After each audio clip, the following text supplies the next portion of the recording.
of the Third Reich, where even the birds fell silent and snow hid the entrances to mines, German engineers worked on a secret weapon that Hitler called Divine. In the first moments of our film, you see glowing generators under the earth, narrow tunnels leading to the heart of a complex, and above them, Allied planes fly, unaware of what is happening below. Why was this project surrounded by legend?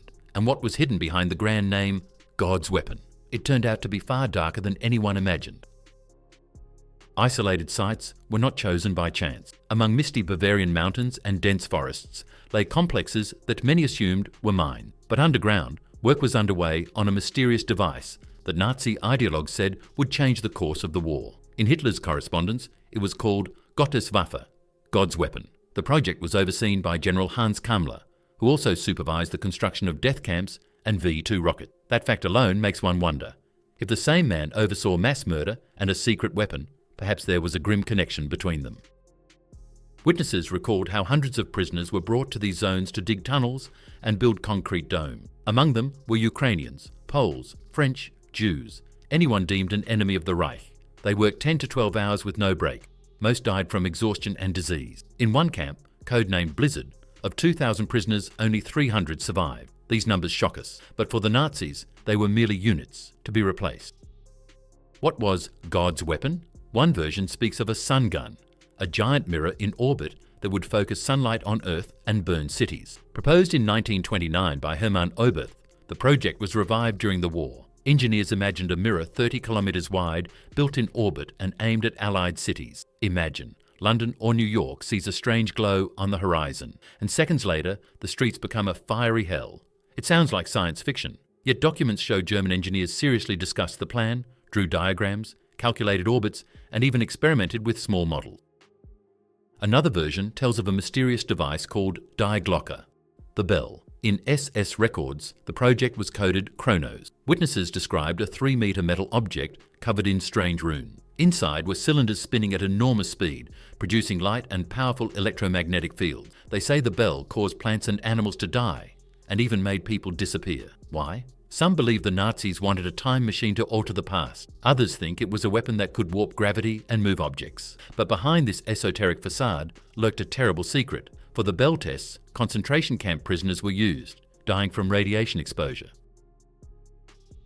Why call these projects God's weapon? In Nazi eyes, such technology would make them equal to a powerful creator. They saw themselves as new gods, able to change the world and the fate of nations. Reality was opposite. Their deity was endlessly cruel, demanding victims. Engineers working on the project spoke of constant pressure from Himmler and Hitler themselves, demanding quick results. Disputing whether it would work was not allowed. Only fear of failure drove the work. One captured scientist later said everyone knew failure meant the noose. Piecing together information, we can assume that God's weapon was a mix of real technological experiments and pseudo-scientific fantasy designed to inspire the nation and frighten enemies. Some projects did leave a mark. V-2 rockets, developed by Wernher von Braun, were the first ballistic missile, later forming the basis of space programs. But in the shadow of that success, more than 20,000 slave labourers died at the Mittelbau-Dora factory. People lived in tunnels, slept on rocks, died in collapses. Every rocket launch meant dozens of new graves. Another fact rarely discussed, Nazi plans for a Sonnenkanon, a sun cannon, so fantastical that many historians dismiss it as pure propaganda. Yet archival documents include calculations by German physicists on cables, mirrors and guidance. All this shows that part of the elite seriously considered building a giant reflector to incinerate enemies with a sun ray. Hard to imagine realization, but the idea itself shows how crazy the plans were. This story also includes the so-called Operation Silverfish, perhaps the development of a submersible launching rockets from underwater. Some believe it anticipated modern missile submarine. Others think it was just rumour born of secrecy and imagination. Behind each project are people. Survivor testimonies from those forced to build underground factories are shocking. One Polish worker recalled hearing a strange hum, like an organ chord, when the bell was tested. He smelled ozone and metal, felt the air become heavy. Minutes later, his companions coughed blood and collapsed. Their bodies were carried away, new people brought in, until the experiment ended. Why? No one explained. Another story comes from a young French woman taken with hundreds of women to polish mirrors. They ground and cleaned glass, not knowing why. Promised food and protection, they worked 14 hours a day, suffered abuse and disease. Those who asked questions disappeared. She survived and years later said she dreamed of reflected rays burning the sky. After the war, Allied forces who entered these secret sites were stunned by the scale. Americans transported tons of equipment and offered thousands of engineers jobs. Wernher von Braun, rocket creator, moved to the US and became father of American rocketry. Some Bell scientists also went to the States, continuing experiments with spinning cylinders and high energies. Their research became part of anti-gravity programs. Did a mystical Nazi project spark real science?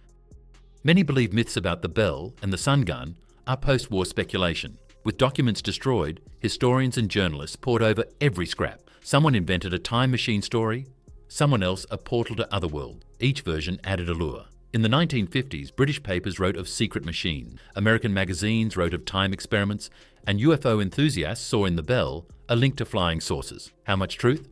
Perhaps a tenth. But fact remains, the Nazis had a cult of wonder weapons and were ready to sacrifice lives for fantasies. What if they had succeeded with just one project? Imagine Hitler gets a working sun gun in late 1944. One shot could change the war, destroying a major city. Or if the Bell gave an anti-gravity engine to deliver a warhead to London in minutes. These scenarios are frightening, but reality showed technology requires time, resources, science, and humanity. Nazi insanity could produce nothing stable. Why does God's weapon still fascinate? Because it combines true history with mysticism, always captivating. War, secrets, miracles, tragedy all help us understand human nature. We want to believe villains had something supernatural to explain their crime. In fact, their secrets were not magic, but cruelty and contempt for life. The darkest part of any weapon is not its caliber, but the price paid by people. At the end of the film, we should ask, was God's weapon a divine plan?